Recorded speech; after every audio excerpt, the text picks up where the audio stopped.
Wayne, I'm going to open the meeting up. I just got to think from Carol. She has no audio. All right, no problem.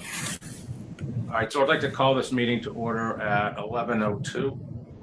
Present Bill McGowan and Wayne Sawchuk and Carol Rowe. I don't see Dan here. It's not here.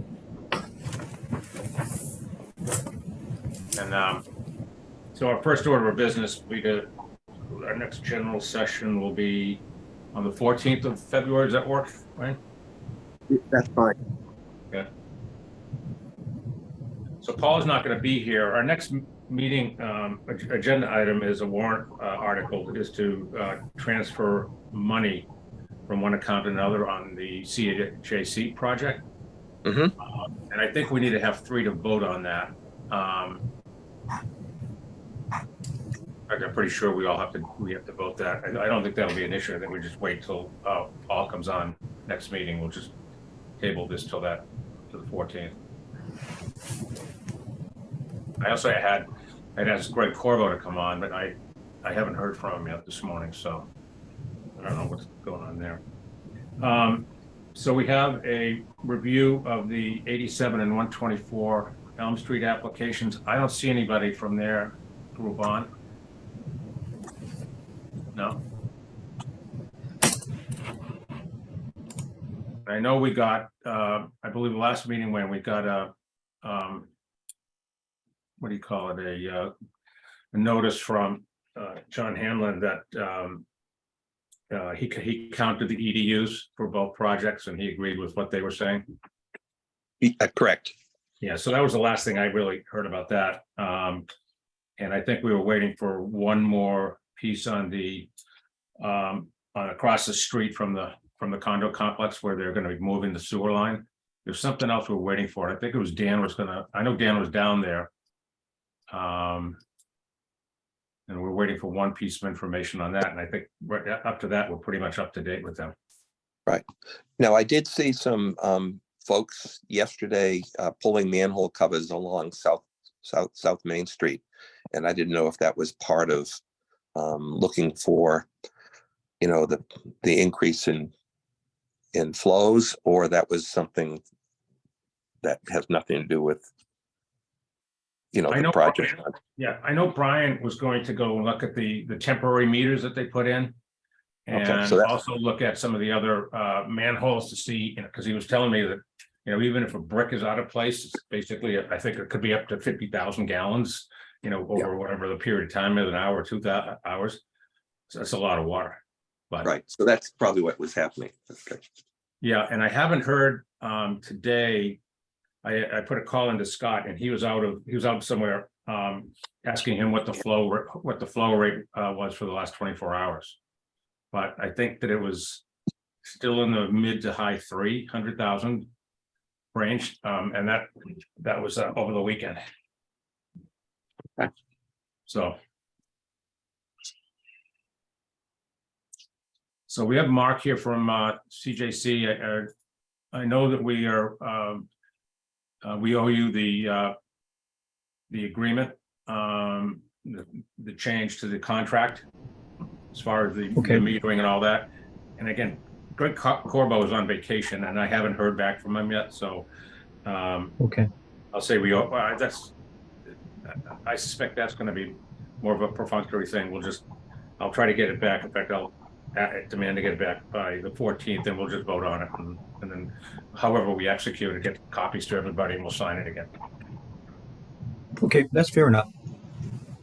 Jeff is on traveling today, so he couldn't attend. Okay. I thought I saw him.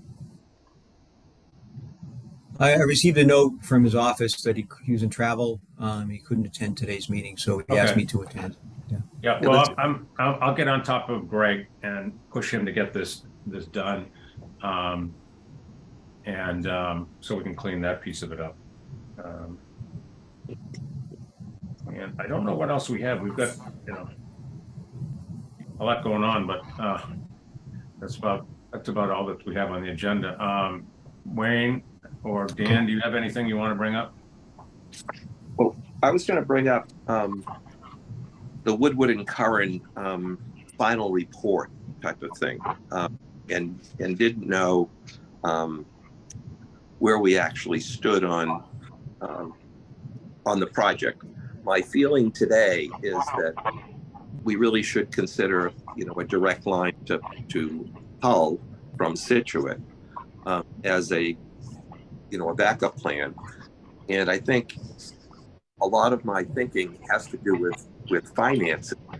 If we can get an 80% reimbursement or something like that from the state as part of their construction, boosting the economy, whatever else it could be called, and regionalization, it would make sense to get more for both towns than to do less. So my question is Woodward and Curran going to deal with what our options would be for financing any extension of South Main Street to Situate? No, yeah, they're not going to do that. It's Jim Boudreau and Chris Senior were talking about that and getting grants either from federal and state government. He seemed to think we could get it because of regionalization and consolidation of sewer districts and that kind of thing. Right. So, but if we're going to get very significant amounts of reimbursement, like 80% of the project, anything that we want to do after this first project done, if we, we're going to be paying it for it 100%. So I'm just. Oh no, I agree. Yeah. Yeah. And again, I agree that we want to have some public forums and sort of figure out every permutation that there could be on what we can do and how we can do it. Because I mean, it's kind of a once in a lifetime opportunity to change the entire sewer conveyance from one town through another one to another town. Right. So because our plant has our plant is 50 years old or so. It needs more updating. It needs more capacity, and turning it, having the ability to be able to turn on valves and send the flows elsewhere while we're doing work on our own plant and that type of thing is really important. This getting up to 600,000, 700,000 gallons a day and the membranes and all that other stuff. It's just, it just makes sense. All right. So that was my. Yeah, we'll certainly do that. I got a note from Rosemary Blacker from Woodward and Curran that we should have had the thing last week. So I'll get on her again and find out where the report is. The only thing I wanted to talk about was on CJHC, just to mention to you guys, they're going to do some additional testing on hydrostatic test on tanks and also vacuum tests on manholes at CJC at the end of this week. Okay. The panels still haven't come in, so we haven't done a full-fledged startup with that yet. Okay. Did you want me to send that monitoring sheets, the 2 monitoring sheets to Corbo as well? You didn't mention that last time. As part of I don't remember. What are they? Is it just sort of an administrative thing or what? Yeah, it's what we want them to file with us on a quarterly basis. Yeah, you could send it to them. I mean, I would think it's. We can make it a part of it, but that, right. If you don't incorporate it as part of an amendment, it's not going to be applied to. So, all right. Okay. Well, I really don't have anything else, Wayne. No, that's fine. We had the 2 applications for 87 and 124 Elm. I don't know if anybody had a chance to look at those. Oh, we did. We talked about that before you. Maybe you didn't hear it. Sorry. I know we're going through it. We've had certified the EDUs that they gave us as being accurate from the building inspector. Mm-hmm. So,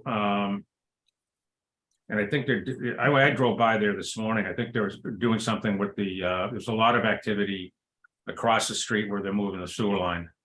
So I couldn't really see what was going in there because they put up that screen, but there certainly were a lot of bees walking around in there and machinery. So, yeah. Have you had a chance to see what they're doing? Oh yeah. The plugs are in at 124, 87. We had a guy out there a lot for, the work that they were doing. So that went pretty well. They did actually good work. There was a little bit of a bust elevation wise though, on that manhole they set over our sewer, right at the property line to the abutter. I think, there was a bust in the grade that was shown on the design plans that were provided.